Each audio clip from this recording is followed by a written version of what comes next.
Bom dia. Bom dia. Hoje acho que vai ser a primeira vez que vou conseguir dar aulas dos dois assuntos. Vamos ver se vamos conseguir. Vamos fazer um pequenininho intervalozinho no meio. Quero continuar um pouco na álgebra sobre os subgrupos que a gente acabou de conhecer na quarta-feira. E logo depois, fechando esse assuntinho, na verdade fechando a abertura desse assunto só, a gente vai voltar para conjuntos de relações. Então, a gente viu qual a ideia de subgrupo. E para falar de um subgrupo, obviamente, eu preciso ter um grupo. E eu preciso ter um H, que é um subconjunto do G. Onde G aqui estou considerando o conjuntinho o carrier set do grupo G. A imagem eu vou costumar desenhar assim. A ideia é que já estou morando no meu mundinho, que é o grupo G. E identifiquei aqui um certo subconjunto desse mundo. Pode ter vários, não sei quantos vai ter membros aqui. E definimos na aula passada o que significa que o H é um subgrupo, vamos escrever assim, subgrupo de G. E a gente viu duas abordagens para visualizar essa ideia e eu já vou dar um spoiler barra teaser que a gente vai chegar numa definição mais legal ainda nessa disciplina, um pouco mais para frente. Mas, por enquanto, as duas abordagens são as seguintes. Considere esse conjuntinho aqui com a mesma, e é preciso aspas nisso mesmo, mesma operação, vamos dizer assim. Mesma operação que você já tinha no G, a operação binária, e veja se ele comporta realmente como um grupo. Certo? E se ele consegue satisfazer as leis de grupo com essa operação, a mesma operação, que não é exatamente a mesma por motivos de tipos, vamos dizer que é um subgrupo. E a gente tomou um cuidadinho aqui para falar, olha, eu posso formularizar isso de uma maneira um pouco mais assim clara. Eu quero falar que o H é fechado pelas todas as coisas que me importam, pelas coisas. Estou escrevendo agora completamente palavras de rua, pelas coisas gruposas, ok? Gruposas, e preciso falar gruposas de quem? Do G, certo? Porque eu já estou morando num certo grupo, eu identifiquei um certo subconjunto do conjunto universo que eu tenho aqui, e se por acaso o H é fechado, e o que significa esse fechado? Tem não uma palavra bem arbitrária, a ideia é que se você começar dentro do H, não tem como sair, por isso está fechado, certo? Sair operando, usando as coisas gruposas do G, certo? Então, as três coisas que significam aqui é que ele é G fechado, o H é id G fechado e também inv G fechado. Faz sentido isso para todos? Estamos ok com o que estou falando? Ok. E sim, Matias.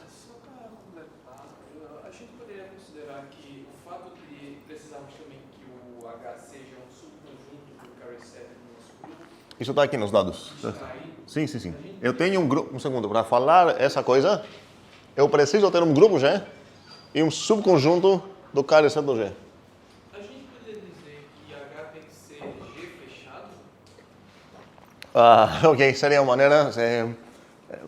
Nunca ouvi isso, mas faz sentido essa gíria falar, essa coisa que eu escrevi aqui, falar que ele é G fechado assim. A única coisa que faz sentido, eu entendo a tua ideia, é que aqui, se eu falar isso, eu tenho um pequeno problema, porque parte do G, uma grande parte do G, a primeira parte que a gente escreve, é o próprio conjunto aqui, certo? E depois tem as outras três coisinhas. O que eu preciso falar sobre o H é que é fechado sobre essa parte aqui, certo? Dentro do G. Se você falar G fechado, talvez, eu entendi tua intenção, mas talvez vai dar a impressão que precisa conter todos os membros do G, então ele vai acabar sendo o próprio G. O que significaria fechado para um conjunto? A gente fala fechado de operações. Aí se você falar sobre o G próprio fechado, enfim.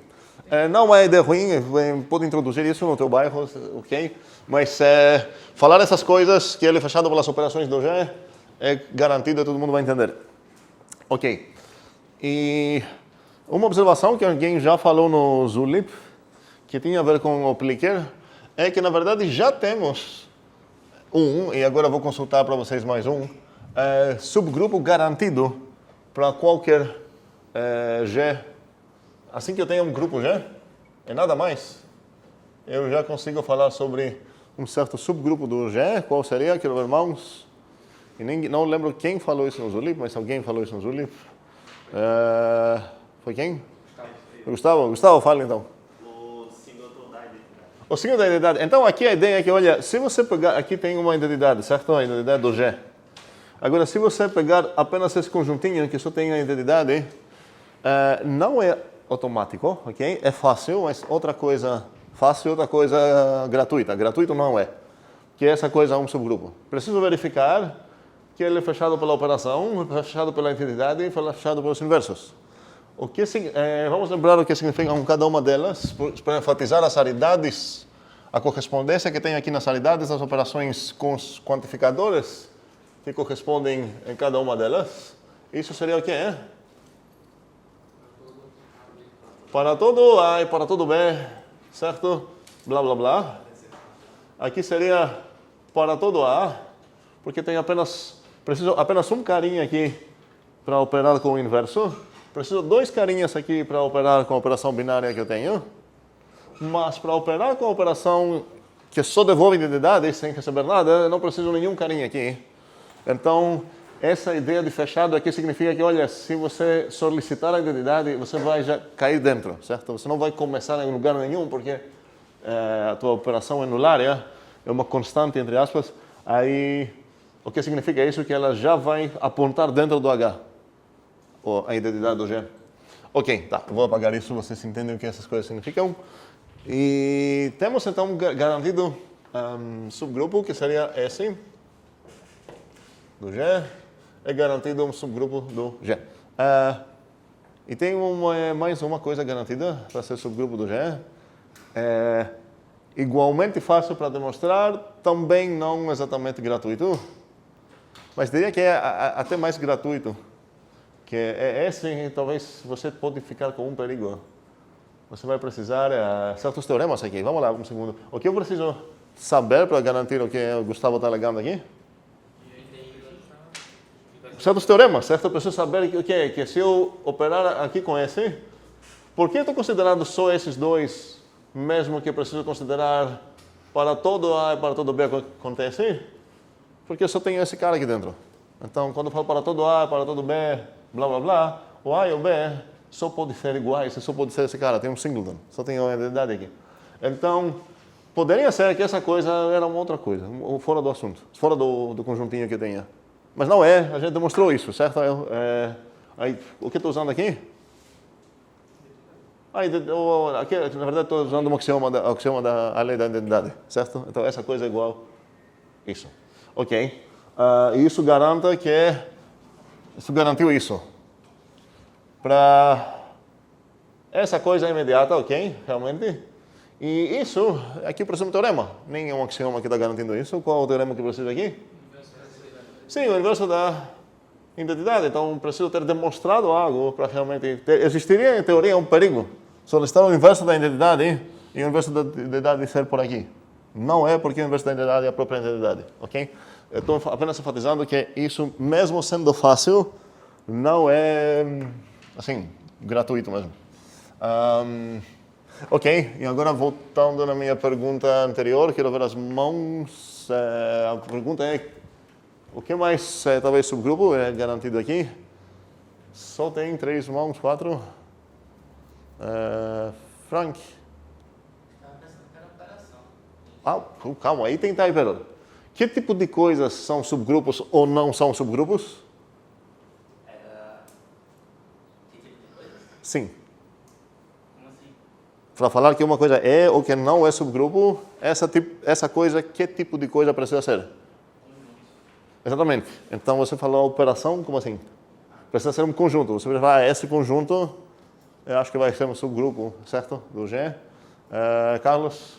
Parece aí. Como é? Já é uma ideia.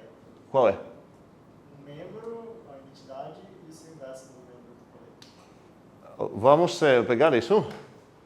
Você está falando que você vai ter a identidade, um Hzinho e seu inverso. Vamos botar isso na mesa para brigar daqui a pouco, ok? Daqui a pouco. Agora quero ver uma outra ideia. Caio. O próprio G. Ok, o próprio G, num certo sentido, é mais garantido ainda. Eu não vou precisar de nenhum teorema. Porque se eu perceber o que está acontecendo nessas coisas que são meus deveres conseguir para convencer alguém que essa coisa é o seu grupo aqui, qual a única possibilidade que algum deles poderia dar ruim? Se G não fosse um grupo. Não. Boa resposta, sim. Mas você poderia falar a mesma coisa sobre isso, tecnicamente, porque se não fosse um grupo, ele não satisfaria nenhum teorema também, não teria obrigação de satisfazer nenhum teorema. No final das contas, esse fechado, o problema seria se você conseguir sair. Mas se você pegou todo o universo que existe no teu mundo, certo? O meu mundo aqui hoje é. Então, se eu estou considerado como subconjunto do meu grupo, todo o grupo lá, eu já é garantido que não vou conseguir sair nem operando, certo? Porque a operação vai pegar dois bichinhos no G, e eu sei que essa operação é de G, cross G, para G. Todas essas operações são para G. E fica aqui uma pegadinha, até essa, ok? A gente discutiu isso um pouco na outra disciplina, ok? Tipo, como assim? Aí essa é de G para G. Mas no final das contas, para sair, o perigo seria se aqui teria mais membros, certo? Mas aqui estou considerando o próprio G, nesse caso, essas são realmente mais praticamente gratuitas, a partir das tipagens. Não preciso ter teorema nenhum, certo? Nem axioma, na verdade, preciso para isso. Axiomas, lembramos que a gente excluiu o G0, não é realmente um axioma, porque é inferior a partir dos tipos, e a gente botou na estrutura do grupo 3 coisas, todos esses 3 tipos, talvez sem isso, para quem não pensou em casa sobre isso. Mas, de qualquer forma, eu não preciso teoremas para isso. Já está pronto. Esse aqui. Esse eu preciso pelo menos teorema, aquele, ok? 2 teoremas, na verdade. Tá. Preciso teorema de inversos de identidade e eu preciso também aplicar pelo menos algo, aplicar a lei das identidades nisso para conseguir essa identidade, ok? Porque essa tecnicamente não é um axioma. O axioma não está dizendo que a entidade vezes a entidade é identidade, é algo um pouco mais geral. Preciso fazer um pequeno, minúsculo trabalho para isso e praticamente nenhum trabalho para isso. Ok.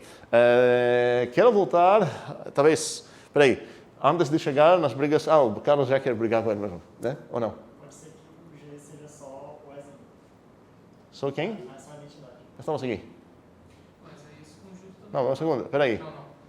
Você está falando... Não, essa não é uma briga válida, porque nesse caso, isso vai ser um subgrupo. Se por acaso, teu G aqui, certo?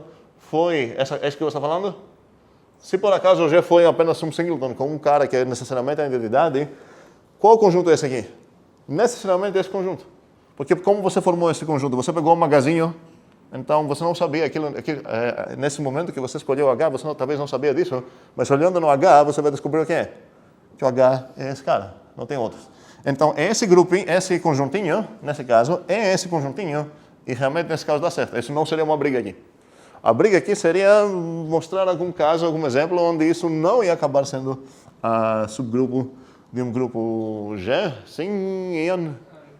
Não é um exemplo concreto, mas Certo? é só uma ideia. Aham. Tipo, H ao quadrado. É H operado com H. Sim. Aqui você garantiu que se você começar no H, o inverso está dentro. Você ganha também o contrário. Se você começar no H inverso, se o inverso está dentro, você precisa do teoreminha de inverso para isso. Mas a operação não é garantida aqui não. Cadê o H quadrado? Pode ser que dê alguma sorte estranha que o H quadrado, sei lá, ok? Certo, mas você não tem essa garantia em geral em um grupo.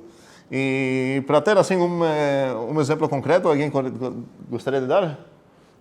O que significa exemplo concreto? Vocês vão falar um grupo e um subconjunto que tem a forma que Carlos falou. Vocês vão botar a identidade, um membro seu inverso aqui e fechar a chave. E em tal forma que ele não vai ser um subgrupo. E Guilherme, qual a ideia? Você precisa pegar a ordem de H do elemento. Não, eu quero um exemplo concreto, só para brigar com ele. Se você quer falar outra coisa, guarde para depois. Quero um exemplo concreto para mostrar que isso... Porque o Ian deu uma ideia, uma motivação boa, porque que isso não vai dar certo. Eu queria ver um exemplo concreto. Mãos? Carlos? O grupo é os inteiros com a soma. Aham. E qual é a identidade necessariamente o zero? Qual é o escolhido? 2 menos 2. O 2 e o menos 2. Ok, certo. Como é? Roubei dinheiro, porque falou que está monitorando. Então, Não, teve alguma monitoria esse grupo aí, um minuto atrás aqui, segredo, não sei o que aconteceu, mas enfim, isso aqui não é um subgrupo do grupo dos inteiros, certo? E pelo jeito que estou falando aqui, aparece o zero. Espero que vocês entendam qual o grupo de inteiros é esse aqui, qual a operação, qual os inversos, qual as identidades, tudo. Ok, faz sentido então isso? Ok. Agora, em geral, vai ter, não sempre, mas em geral vai ter subgrupos mais interessantes que esses dois. Esses dois, várias vezes chamamos de subgrupos triviais. Sua existência é importantíssima para estudar os subgrupos de um grupo e tudo mais.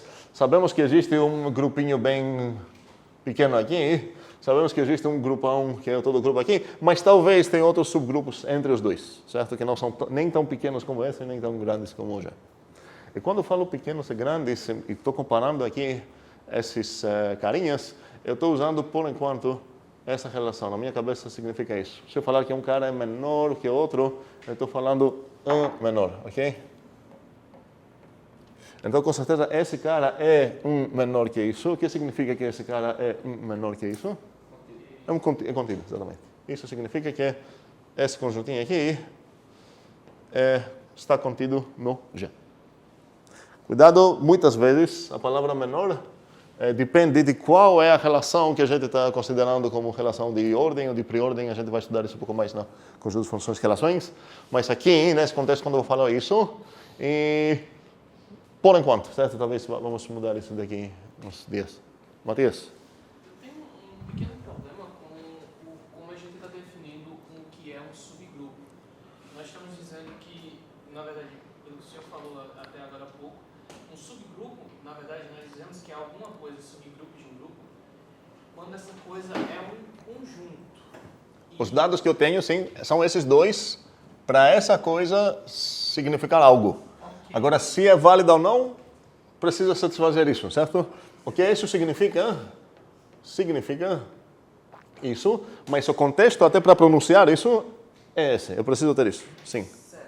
Só que, para a gente considerar que H é um subgrupo, H não precisaria ser antes um grupo? Não, na verdade, antes, você pode pensar que essa seria a primeira abordagem que eu falei. A segunda foi essa. A primeira foi, olha, considere o H com essa operação que ele está herdando, é a palavra assim? Herdando do G, que entendemos que não é exatamente a mesma, certo? E olha para ele, e se por acaso ele é um grupo também, vou chamar ele de subgrupo dele. Vou mudar a pergunta. Sim. Não seria mais interessante que H, na verdade, fosse um conjunto estruturado ao invés de um conjunto normal? Se você... sim, essa é, novamente, a resposta é a mesma. Essa é a primeira abordagem que a gente falou. Quando eu falo aquela que está herdando, ele está herdando, na verdade, três coisas, certo? Mas, quando você trabalha dessa maneira, a maioria das pessoas que vão trabalhar dessa maneira vai considerar que, na verdade, o grupo só tem uma operação binária.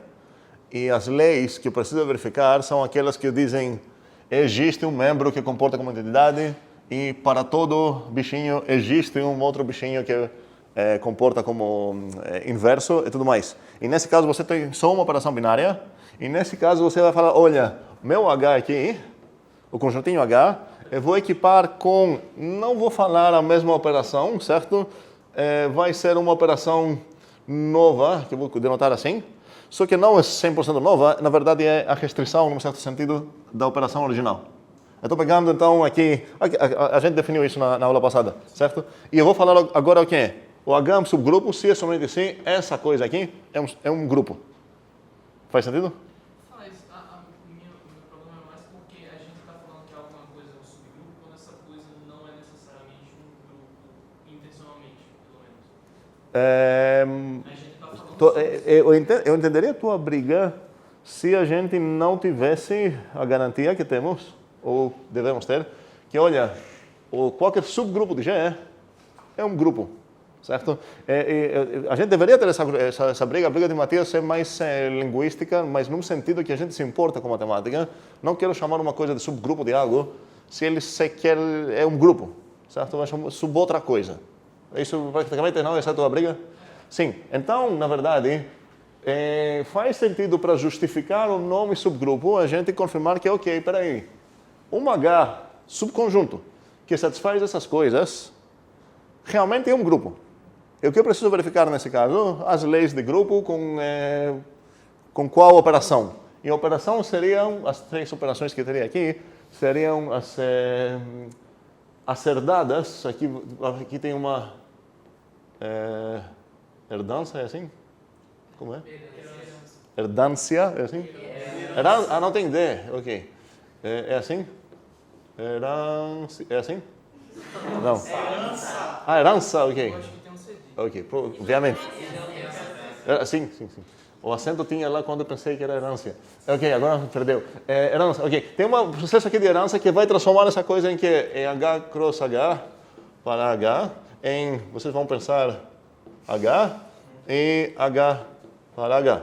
E isso não é garantido, porque talvez teu conjunto vai ser tão bugado que você não vai conseguir esse H na parte direita. Aquela conversa que a gente tinha na aula passada sobre o possível roubo que aconteceu lá nos H que eu pintei em vermelhos. Assim, então, só para concluir essa coisa, a briga de Matias faz sentido. Por que você vai chamar de subgrupo se talvez não é um grupo, mas é um grupo, certo? Então, por isso faz sentido o nome escolhido para chamar de subgrupo. Sim, Isaac? Quando essa relação do H subgrupo do G, eu estava subentendido que era H caligráfico e G caligráfico. Sim, mas desde a aula anterior eu decidi que somos já adultos, assim, jovens, certo? E não temos problema com isso. Talvez nem deveria ter feito isso aqui, eu fiz aqui só para enfatizar essa parte. Tecnicamente, essa relação aqui é entre grupos. Então aqui o papel desse H é denotar um grupo, certo? E aqui um grupo, certo? E qual é esse grupo que eu tenho aqui realmente? É o grupo que é o subgrupo que Matias está falando. Então, eu acho que talvez a briga dele foi porque ele via esse Hzinho não como um H caligráfico, só com H. Pode ser. De qualquer forma, estamos de boas porque é um grupo mesmo. Então, eu posso abusar da notação aqui realmente sem ter esse perigo. Qualquer subconjunto do G, do carrier C do G, ok? Que satisfaz essas coisas é um grupo a partir dessas operações que são garantidas funcionar exatamente por esse motivo. Então, quando você tem esse motivo, você ganha tudo isso aqui realmente. E isso garante que você realmente é um grupo. Vocês podem verificar isso, mas podem pensar como que uma lei poderia ser quebrada aqui, das leis que temos, certo? Você poderia quebrar, sei lá, a associatividade aqui? O que seria uma quebra de associatividade? Você teria achado dentro do H 3 carinhas, que se você operar x, y e depois z, e por outro lado você operar x e depois y, z, ia ser resultados diferentes. Só que isso significaria que os mesmos 3 carinhas, sendo membros do H, são também membros do Gzão, certo? Então isso significaria que você teria desde o início um contra-exemplo de associatividade e você nem estaria num grupo desde... Você estava se enganando pensando que o G é um grupo.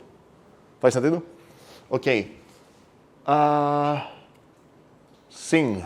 E um argumento parecido funciona para verificar todo o resto que temos no grupo. Juliana?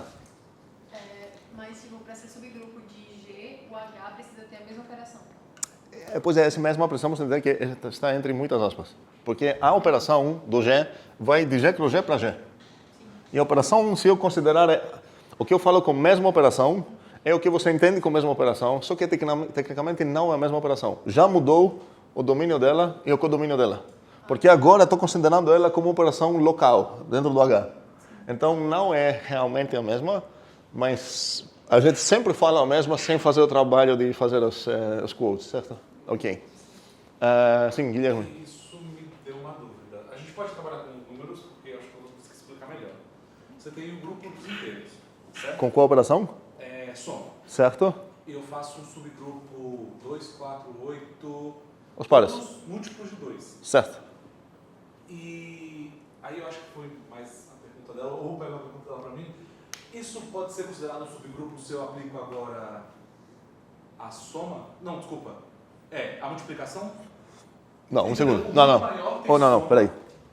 Um segundo. Para falar de subgrupo, toda a estrutura que vai habitar o H precisa ser a estrutura do G. Não faz sentido você falar, ok, eu vou pegar o subconjunto de H, eu vou ver apenas esses bichos agora, esquecer que neles tem definidas operações inversos, sei lá o quê, esquecer tudo o que acontecia no G, olhar apenas nos bichos, e vou falar, agora eu vou definir uma nova operação aqui.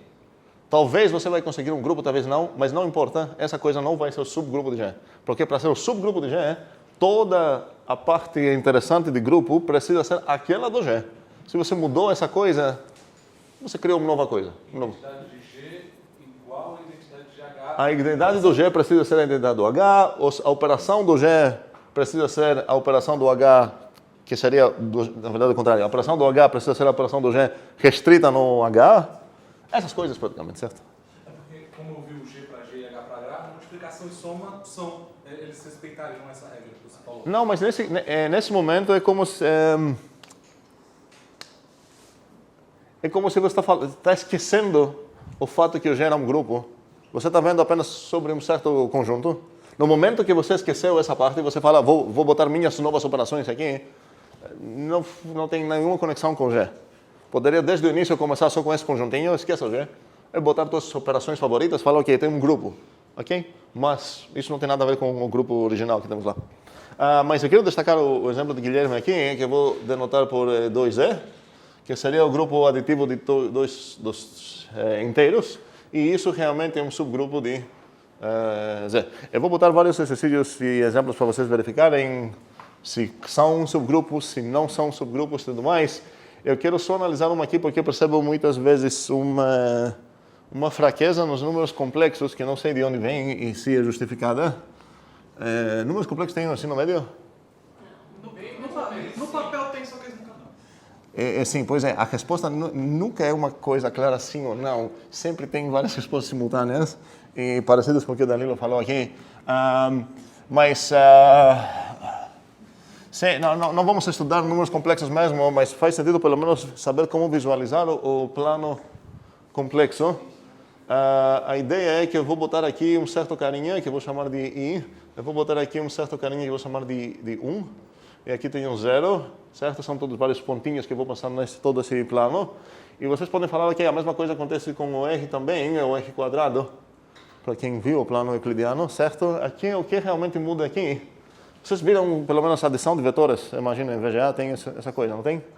A geometria analítica também, né? Ou não? Sim, isso é sim. Sim, pleno. Ok, perfeito. Então, se eu tenho uma coisinha que corresponde aqui, eu vou chamar ela de U, certo? E eu tenho uma coisinha aqui que eu vou chamar de V. Eu acho que todo mundo aqui tem visto qual a ideia de como posso somar o U. Vou visualizar esse vetor aqui e o V aqui. Eu vou fazer um paralelo que ficou bem feio aqui, mas aqui, esse carinha ia ser U mais V. Isso é claro para todos ou não? Regra de paralelo para somar vetores, certo? Só que na geometria analítica não tem, tem na verdade, isso aqui é outra coisa. A multiplicação que temos no C, que é o que dá mesmo realmente a alma dos complexos. Como funcionaria a multiplicação? Aqui sabe explicar? Geometricamente. Como seria, se eu quero multiplicar o U com o V, qual seria o V sumiu. O V estava aqui. Qual seria o resultado? Onde que ficaria essa coisa? Não é? Um segundo, não quero uma coisa algébrica, quero uma coisa geométrica aqui, certo? Para entender melhor o que está acontecendo. Eu quero ver mãos. Uma mão.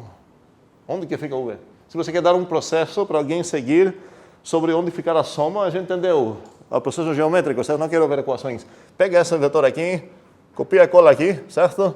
E essa coisa vai ser o U mais V, certo? Siga as duas setas e você vai chegar no U mais V. Quer uma coisa parecida sobre o que seria o U vezes V? Ideias? Ok, assim. Então, não? Ok. Carlos, rápido. Rotacionar. Preciso rotacionar também, o que mais? Pega. Mas peraí, eu quis me rotacionar. Aqui é o U, aqui o V. Cadê o U vezes V? Você pega o grau de V, adiciona ao U, tipo, gira U pelo grau que tem V. Ok, um segundo. Gostei de tudo que você está falando. Eu não sabia essa coisa. Você falou grau? É nome? Ângulo. Oh? Ângulo, eu queria falar ângulo. Ângulo, ok, tá. Me fez falar rápido, eu falei. Ok, então eu tenho um certo, esse vizinho aqui corresponde nesse vizinho a um certo ângulo aqui, certo? E no U corresponde a um outro ângulo aqui, certo? Então onde fica o U vezes V? Em qual eixo, pelo menos? Adiciona o ângulo de V. Vou precisar somar esses dois, certo? Eu vou ficar por aqui então. Se eu somar esse ângulo e esse ângulo lá, eu vou ficar mais ou menos por aqui, imagino, não sei. E então já sei em qual linha vai ficar o U vezes V. Vai ficar em algum ponto de... Enfim, tá feio, mas enfim. Nesse ponto, certo? Então já sei qual é o arg, como a gente fala, não sei como é aqui. Enfim. Arco? Não gosto. Não é arco não. Quem chama isso de arco? Não, peraí, é arco. Com C, arco. E o símbolo é como? Enfim, tá. Ok, não importa. O ângulo, vamos chamar ângulo, e o arco, como vocês preferem, não importa. Mas eu sei então qual vai ser do resultado que estou procurando, o U vezes V. Eu sei que vai ser nessa linha. Mas onde que vai ser nessa linha? Na soma do módulo de 1 mais V. Não sei, é da soma ou sei do produto? Do produto, certo? Então vou medir essa coisa aqui, vamos ver, esse tem um certo número real e esse tem um número real. Se eu multiplicar esses números reais, que eu sei como multiplicar, então se isso foi 2, se isso foi 3, isso vai no 6. Vai ser aqui no 6, ok? É assim que funciona a coisa. E isso significa que se eu pegar aqui o plano complexo e considerar todos esses bichinhos aqui, que isso é um círculo perfeito, seja, aqui o I, aqui tenho 1, aqui eu tenho menos 1, aqui tenho o menos I. E a pergunta é se essa coisa acaba sendo um subgrupo do C, e a operação que eu estou considerando aqui é uma multiplicação, e isso significa que eu vou precisar excluir aqui algo para ser um subgrupo, é um grupo, no final das contas, o C. O que eu preciso excluir? O zero, certo? Estou pegando a multiplicação. Então, meus bichinhos agora são todos os planos aqui, a minha operação é a multiplicação. Deixo vocês pensar onde fica realmente o inverso de cada bichinho aqui, isso não me importa agora, mas a pergunta aqui se é meio aceitável ou não, que se eu considerar esse subconjunto dos complexos, os complexos é todo esse plano, certo? Eu estou pegando apenas esses bichinhos aqui, não o interior todo, só esses bichinhos. Se isso seria um subgrupo ou não. Ideias? Quem acha que consegue mostrar um problema aqui? Você quer pegar quais? Você quer pegar o I, menos 1, menos I, 1? Eu não quero pegar só esses 4 pontinhos, eu quero pegar todo esse como é? Círculo? Não. Circunferência? Toda essa parte aqui. O conjunto de todos esses pontinhos que são pretos aqui, certo? Não os eixos, esses. Todos esses, uma infinidade de pontos tem aqui. E a pergunta é se esse subconjunto é um subgrupo, Antônio, acho que é. Uma dúvida. Sim. Os complexos é todo assim. Os complexos é todo o quadrado, certo? Tudo. Certo. Você quer pegar esse? E eu quero pegar apenas todos esses bichinhos aqui, certo? E o complexo são todo quadro, exceto o zero, ok? Eu preciso excluir o zero porque não vai ter inverso. Certo? Então, minha operação é multiplicação. Ok? Aí precisa realmente... tá. Não, porque senão o C sem o C com 0 não seria um grupo. Espera aí, tá. O que eu estou considerando aqui é isso, e eu deixo meio óbvio quais são as outras duas aqui, certo? Os inversos é a identidade. Qual é a identidade aqui? 1, certo? Ok. E os inversos são os inversos, ok?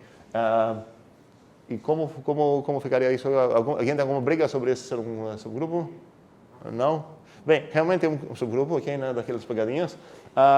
Você, começando com esses dois bichinhos aqui, qual é o módulo deles? 1, certo?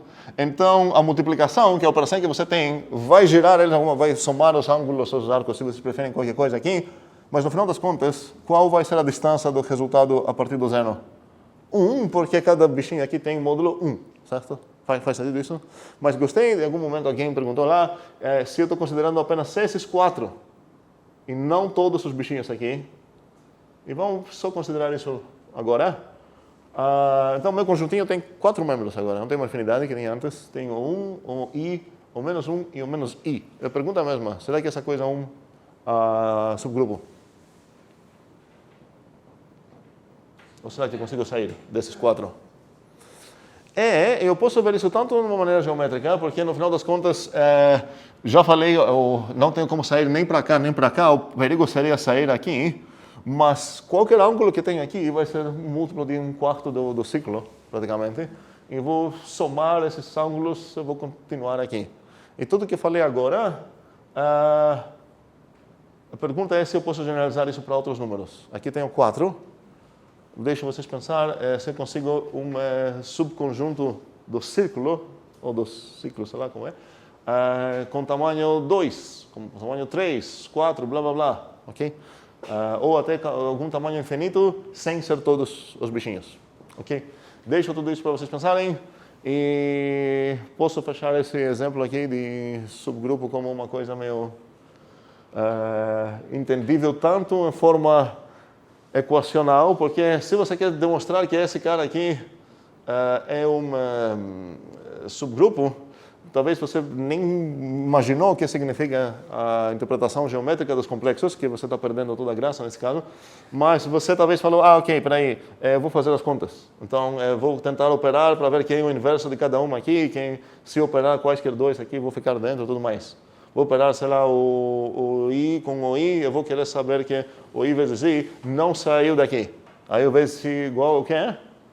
Menos 1, e você vai, pera, o menos 1 está dentro, não sei. É muito chato trabalhar assim, nesse caso, mas enfim.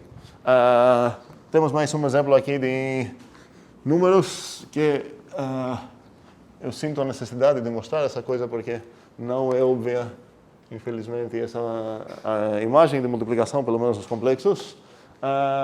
Eu não quero briga sobre os complexos. É uma dúvida. Sim, fale. Com relação ao conjunto, tipo, ao subgrupo, tem um subgrupo dentro.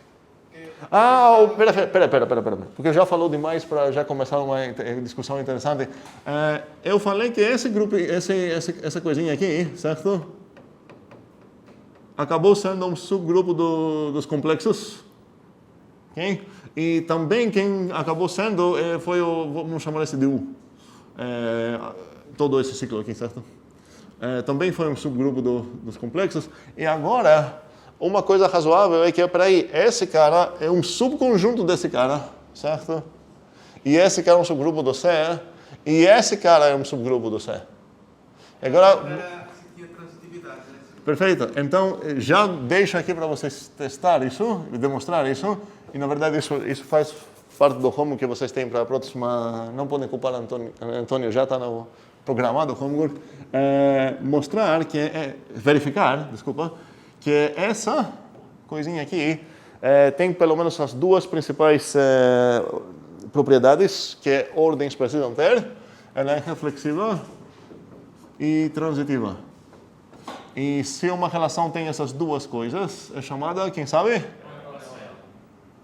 Alguém falou pré-ordem, alguém falou ordem parcial. Essas duas sozinhas chamamos de pré-ordem. E se por acaso tem antissimetria também,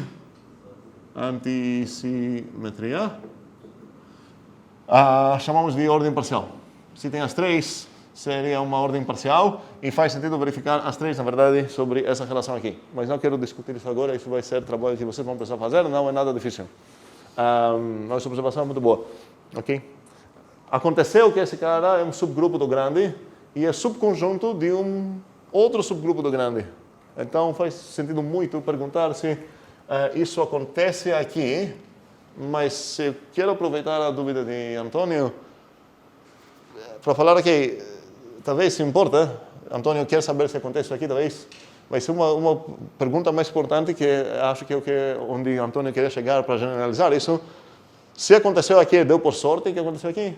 Ou cada vez que eu tenho K subgrupo de G, H subgrupo de G e K subconjunto de H, será que essas coisas todas, essa é a parte aqui para entender, será que essas coisas todas garantam que o K é um subgrupo de H também? Ok? Estamos chamando de interrupção aqui. Tudo bem. Precisamos de intervalo de qualquer forma, mas não chegou ainda a hora. Tem que fazer isso. Daqui 20 minutos faço de novo. Ok. Estamos ok com toda essa ideia? Beleza. Agora, se eu quero demonstrar que algo é um subgrupo, a definição está me mandando fazer certos trabalhos. É importante entender essa ideia em matemática. As definições, a gente não procura isso, infelizmente vai depender do texto que a gente vai ler, da pessoa e tudo mais. Mas com uma certa maturidade, as definições, não procuramos sempre botar lá a coisa mais mão de vaca que tem. Botamos nas definições isso que fica melhor como conceito para significar essa coisa que queremos definir. E se por acaso a gente consegue uma maneira de demonstrar algo com menos, pagando algo mais barato, a gente vai falar que temos um critério para decidir que uma coisa é um subgrupo. E vamos ver os critérios de subgrupo e vamos terminar a aula de álgebra com esses critérios. Uma coisa que quero passar aqui é o que se trata de um critério para uma definição. Então, a definição, eu tenho H, subconjunto de G, e tem essas coisas. Não sei por que estou escrevendo de novo.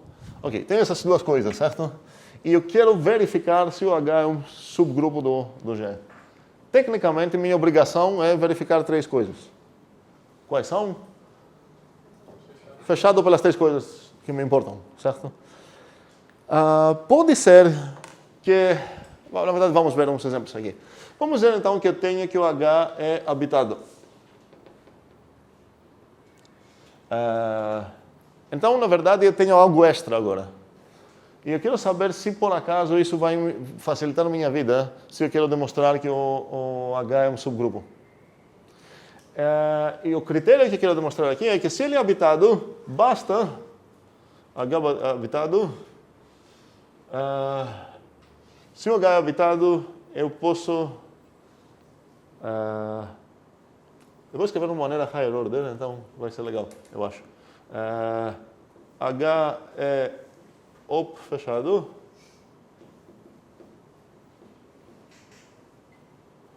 E H in fechado. Implica, por isso estou falando aqui de maneira assim, meio de ordem superior, implica o que é? Que o H é subgrupo. E por que isso é legal? Porque várias vezes eu vou ter um subconjunto habitado, eu vou querer saber se ele é subgrupo ou não, então vou economizar os trabalhos que eu vou precisar fazer. Não vou precisar fazer três coisas. Esse é um teorema, cada critério é um teorema. E está dizendo para mim, olha, se você quer demonstrar isso, em vez de verificar toda a definição, verifique menos coisas. Isso é praticamente o que significa critério. Ideias sobre como demonstrar isso? Quero ver. Uma? Não, quero ver mais ideias. Não, duas mãos não contam. Uma mão só. Ok, um segundo. Eu não sei por que estamos mortos. Eu sei que é sexta e segunda é feriado, mas vamos lá. Como vou começar a minha demonstração? Está tudo suposto. Suposto, ok? Nós estamos mais maduros. Então, agora nos meus dados eu tenho todas essas três coisas. O H habitado, o H é op fechado. Um segundo. Na verdade, aproveita e fala agora.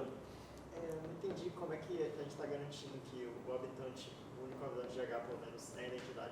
Pois é, esse é todo o objetivo desse teorema. Um segundo. Ninguém falou o único habitante. Quanto viu isso? Certo? Pois é, aqui, minha primeira hipótese me permite solicitar um habitante H. De jeito nenhum eu posso falar, vou solicitar e por sorte vai dar a identidade. Certo? Então, talvez o sorteado, certo? Aquele que o inimigo vai me dar, talvez não vai ser a identidade. Essa coisa, cuidado, como eu uso esse dado? Solicitando um membro do Hzão. Não tenho direito a falar seja Hzinho no Hzão, tal que qualquer coisa que eu vou falar aqui. Se eu escrever tal que qualquer coisa, já compilou erro, ok? Mas eu tenho o direito de falar isso. E para falar isso, eu preciso desse dado aí. Então a pergunta é agora, como que eu vou garantir... O que falta só para terminar a minha demonstração? A identidade, certo? Porque normalmente tenho 3 obrigações, as 2 já são dadas como hipóteses, certo? Então preciso garantir de alguma forma que a identidade está dentro. E quero dar um minuto aqui para todo mundo pensar, porque realmente não é difícil. A ideia não é conseguir essa coisa.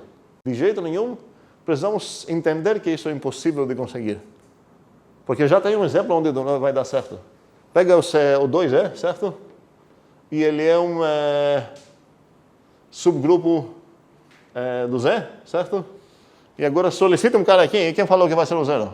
Talvez foi 8, certo? Então não tenho chances de pensar que eu vou conseguir uma demonstração disso. Mas eu não preciso que o Hzinho que o inimigo me deu é a identidade. Eu preciso achar uma maneira, usando minha cabeça, de conseguir como dado que, olha, a identidade está no H mesmo. Usando as coisas que eu tenho. E não tenho tantas coisas, a dica também é, olhe realmente os dados que você tem e tu não usou ainda. Tem mais mãos agora, estou gostando. Caio. Operar DCH com o inverso. Com quem? Com o inverso. Então, peraí, calma aí. Calma aí. Não quero comandos não, quero no coração mesmo. Mas tu falou operando com o inverso. Antes de operar com o inverso, seria legal garantir que o inverso está comigo, certo? Porque por enquanto eu só sei que o H está no Hzão. Certo? Então, eu sei que o H... Vou escrever isso de uma maneira de árvore, porque é bastante ilustrativa, eu acho. Eu posso inferir a partir disso que quem mais está no Hzão? H-1. Faz sentido? Antes de começar a operar. O inverso do H está no Hzão. Cuidado. Tecnicamente, essa coisa aqui é o inv de H. Ok? É ok. Vou apagar então. Já que eu vou ouvir para todos, talvez. O inverso então do Hzinho está no Hzão.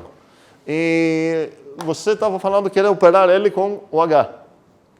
Então, além dele, eu estou usando o mesmo dado de novo, não tem limitação de quantas vezes vou usar o dado. Eu sei que o Hzinho está no Hzão.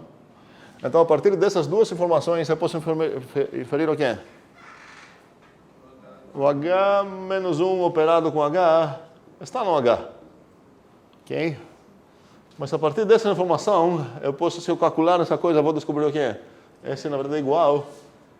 É o próprio E de G, certo? Está no H. E é exatamente o que eu queria demonstrar.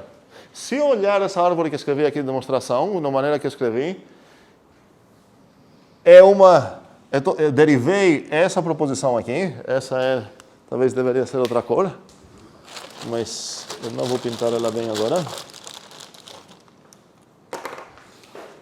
Essa aqui é a minha conclusão. Eu vou. Aqui. E essa demonstração depende de quais dados? Da maneira que eu escrevi. Matias? Não. Ok, entendi. Tu tem razão. Eu queria falar outra coisa. Eu quero ver como formular o que eu queria falar.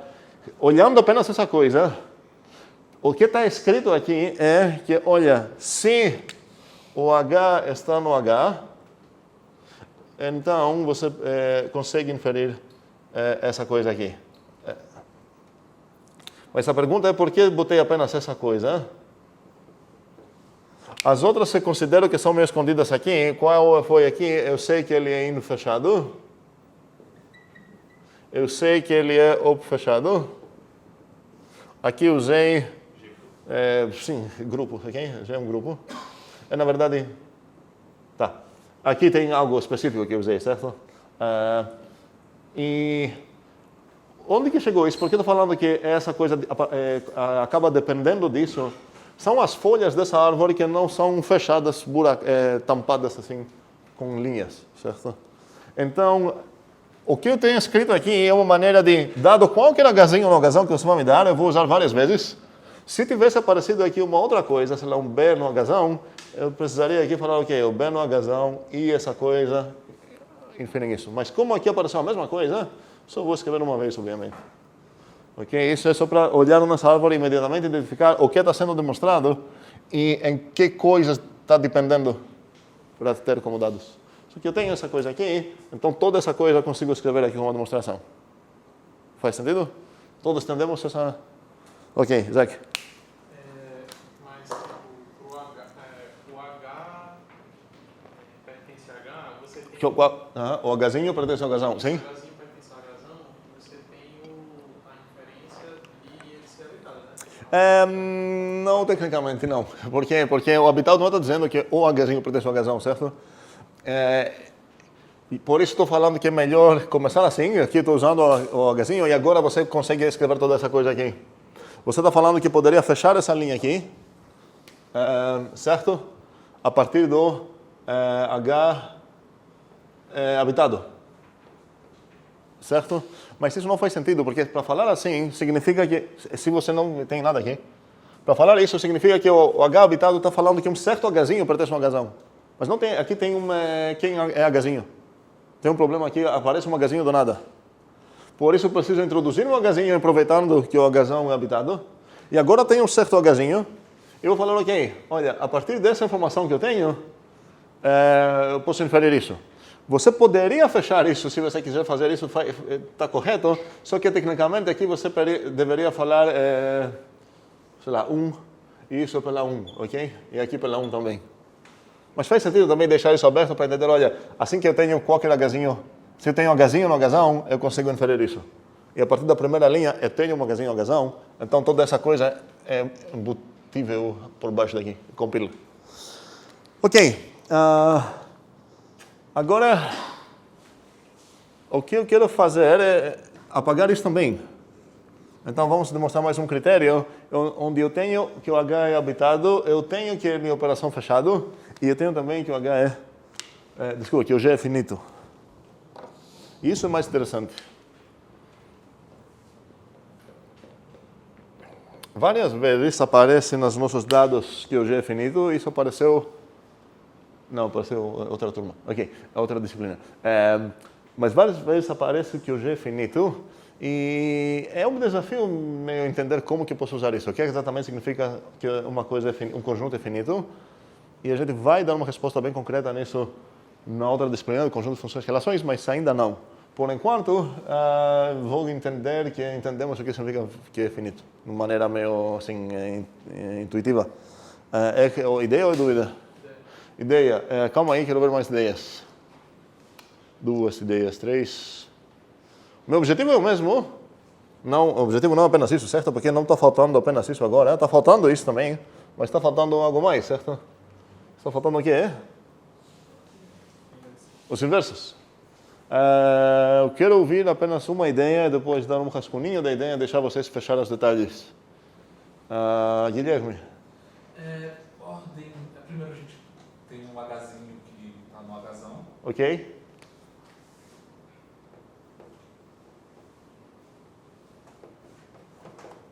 Agora, a gente sabe que a ordem de H é um número real, um número inteiro.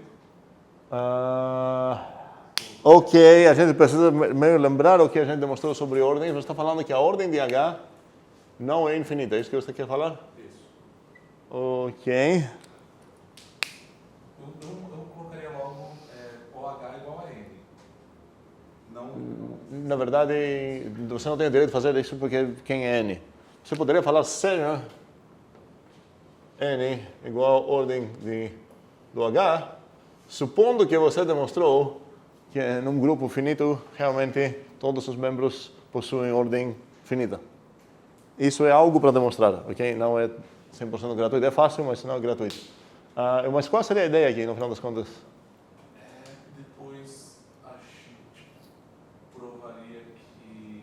Demonstraria, mas por um segundo. Espera aí, só para ajudar um pouco a situação e guiar um pouco a situação aqui. Está faltando duas coisas.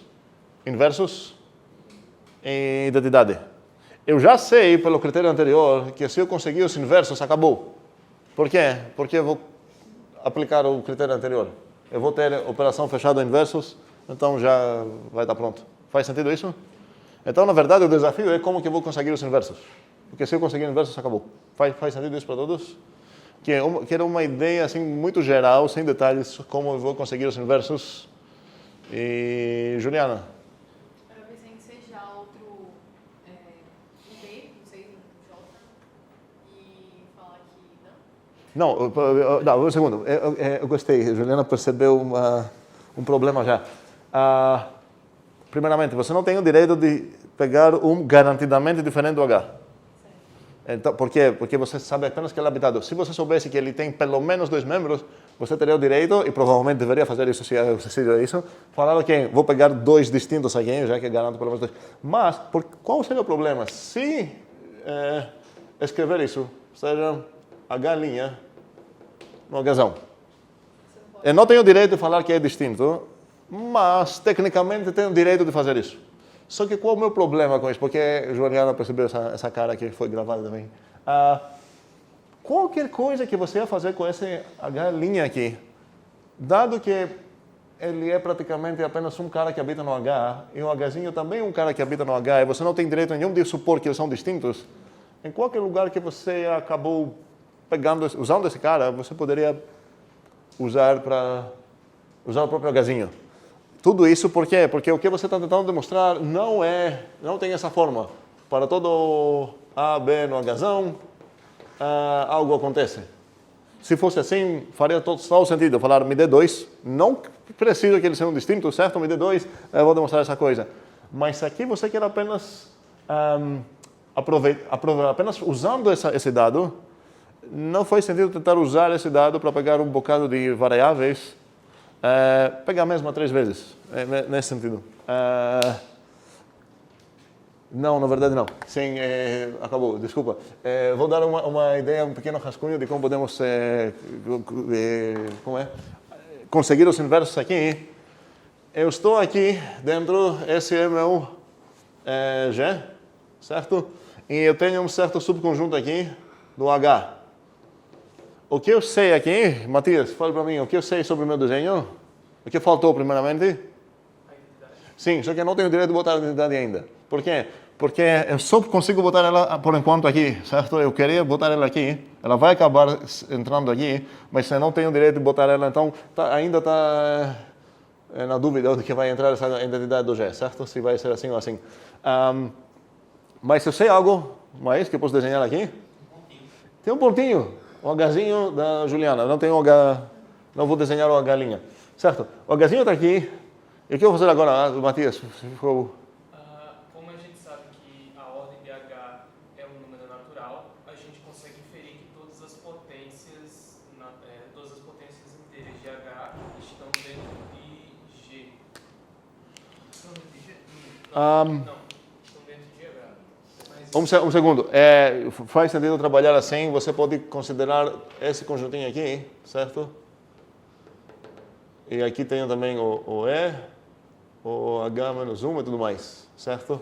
Mas, na verdade, já que quero garantias sobre apenas coisas que estão no H, eu preciso apagar isso.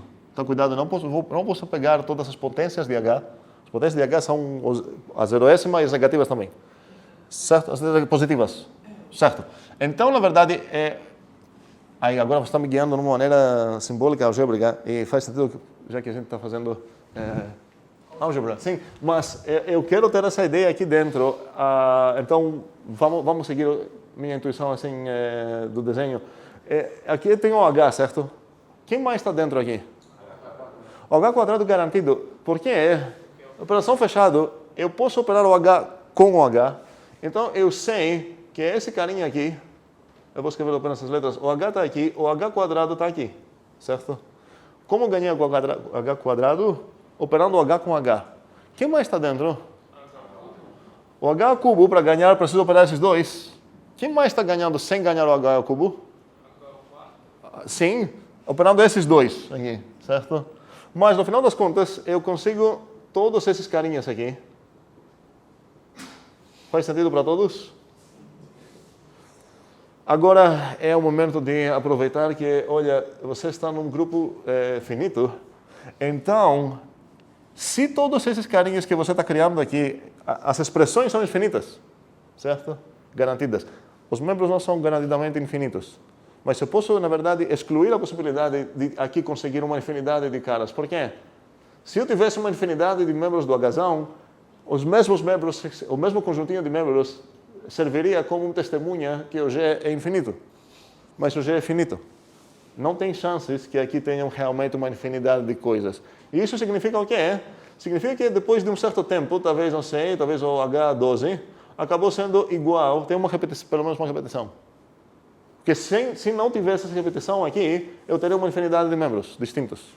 Já que não são distintos, pelo menos em algum momento eu vou ter HI igual HJ, onde eu, sei lá, eu posso considerar que o I é menor que J. Aqui no meu exemplo, o I foi o 4 e o J foi o 12. Então eu sei que aqui vai criar um ciclinho. E a pergunta é como posso aproveitar, no final das contas, o que eu quero aqui, para não nos perder. Eu quero in fechado, desde, então todo esse tempo que eu estou fazendo essa viagem aqui, qual é o meu alvo? Não é in fechado geral, porque eu já peguei o arbitrário cara do Hzão, botei na mesa, e meu desafio é achar quem? O H-1, preciso encontrar dentro do H o H-1, certo? E onde fica o H-1 aqui? Alguma coisa, deixa para lá, ok? Vamos pensar então, a partir do que eu consegui aqui, argumentar por que isso vai me ajudar a falar, peraí, então o H-1 é aquele, ok? Para fechar essa parte. Deixo para vocês pensarem nisso, faz sentido para todos? Essa ideia? Peraí, não fale spoiler, certo? Ok. Não sei se é spoiler, acho que não. Então, vamos lá. Usando a mesma coisa que a gente vai usar para demonstrar. É parecido a coisa que uma coisa que a gente deixou para que não fechou uma parte de uma coisa que a gente demonstrou. É parecida. E cuidado, eu quero ver esse Mazuli, cuidado porque é fácil roubar num detalhe que é muito fácil consertar, mas é muito fácil também não perceber que você precisa fazer isso. Então, se alguém apontar, peraí, roubou aqui, você realmente muito facilmente vai consertar. Besteira, esse caso resolvo lá. Mas é fácil esquecer um casinho simples. A gente vai ver isso no Zúlio. Alguma dúvida sobre o critério que demonstramos aqui? Espero que entendemos o que significa critério. Vamos lá, primeiro alvo dessa aula. Espero que faz sentido, que é bastante útil isso, porque é assim que você vai ter, muitas vezes, muitas não sempre, mas muitas vezes a gente vai trabalhar com um grupo finito. Ok? E isso significa que assim que você tem um subconjunto dele, que basta verificar que ele é fechado pela operação e habitado, e acabou. Você não precisa verificar que a identidade está dentro, é garantida. Você não precisa verificar que os inversos estão dentro, estão garantidos. Verifique apenas a operação e está certo. Ok? Faz sentido para todos isso? Ok. E vou só anunciar um pouco como critério também sobre que na verdade não vai te dar realmente menos trabalho de pensar, vai gastar menos tinta, quase sempre. É que você pode juntar o trabalho de verificar que o AB está no H, ou seja, a operação fechada, e o A-1 está no H, as duas coisas aqui você pode juntar e verificar que o AB-1 está no H.